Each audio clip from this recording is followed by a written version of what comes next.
घने जंगलों के किनारे एक छोटा सा गांव बसा हुआ था, रामपुर। ये गांव अपनी शांति और सादगी के लिए जाना जाता था। यहाँ के लोग मेहनती थे, अपनी परंपराओं से जुड़े हुए और बाहरी दुनिया की चकाचौंध से दूर अपनी ही धुन में मस्त रहते थे। लेकिन पिछले कुछ महीनों से रामपुर में एक अजीब सी दहशत का माहौल था। रात होते ही हवा में एक अजीब सी सिहरन महसूस होती थी और लोगों को अपने घरों के दरवाजे और खिड़कियां पहले से ज्यादा मजबूती से बंद करने पड़ते थे। इस दहशत का कारण थी एक चुड़ैल की अफवाह। कहानियां दबी जुबान से गांव के हर कोने में फैल रही थीं। कुछ लोगों ने चांदनी रातों में जंगल के किनारे एक धुंधली सी औरत की आकृति देखने का दावा किया था, जिसके पैर जमीन पर नहीं टिकते थे। उसकी लंबी उलझी हुई काली बालें हवा में लहराती थीं और उसकी आंखें अंधेरे में भी दो जलते हुए अंगारों की तरह चमकती थीं।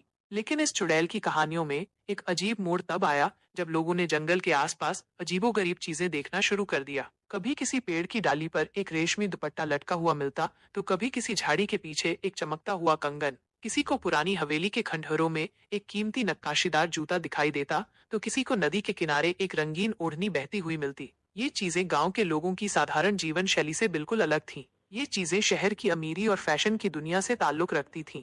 शुरू में लोगों ने इन चीजों को किसी राहगीर या शिकारी का सामान समझकर ज्यादा ध्यान नहीं दिया। लेकिन जब ये चीजें लगातार मिलने लगी और उनके साथ गांव में अजीब घटनाएं होने लगी, तो लोगों के मन में डर बैठ गया।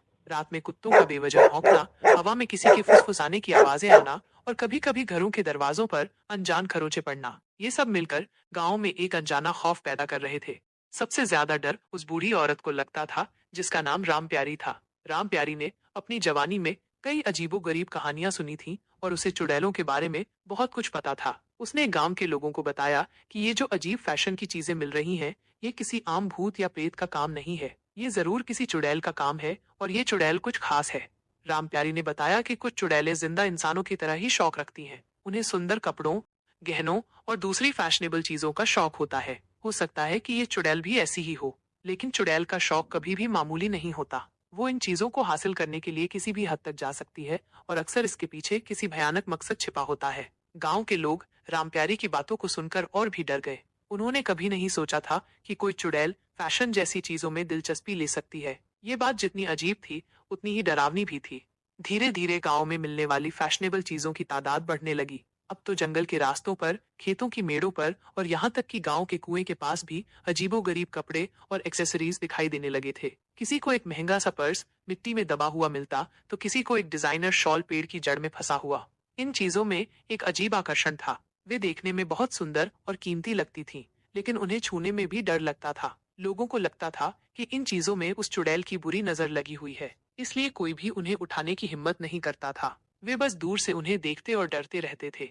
लेकिन एक दिन गांव के एक युवक, जिसका नाम वीरू था, ने हिम्मत दिखाई। वीरू थोड़ा साहसी और थोड़ा लापरवाह था। उसे भूत प्रेतों की कहानियों पर ज्यादा विश्वास नहीं था। जब उसने गांव के बाहर एक चमकती हुई सोने की पायल देखी, तो वो खुद को रोक नहीं पाया। पायल बहुत सुंदर थी, उस पर बारीक नक्काशी की हुई थी और वो सूरज की रोशनी में चमक रही थी।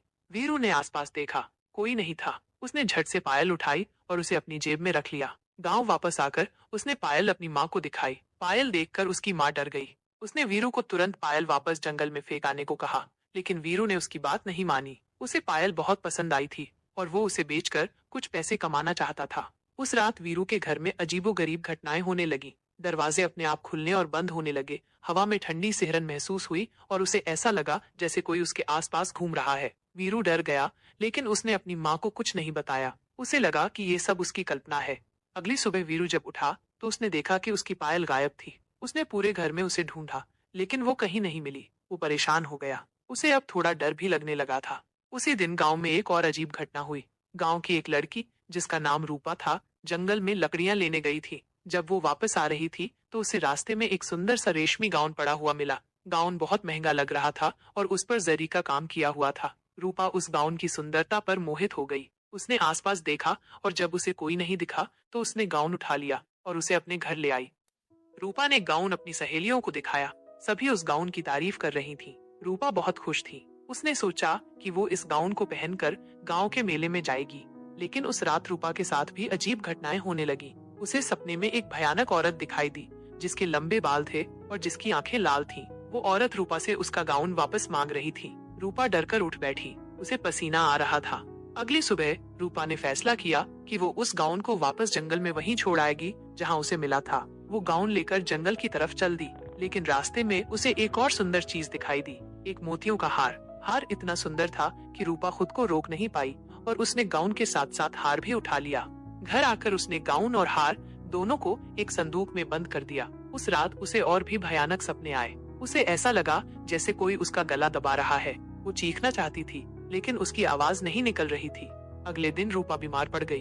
उसे तेज बुखार था और वह बिस्तर से उठ भी नहीं पा रही थी। गांव के वैद्य ने उसे देखा, लेकिन वह उसकी बीमारी का कारण नहीं बता पाया।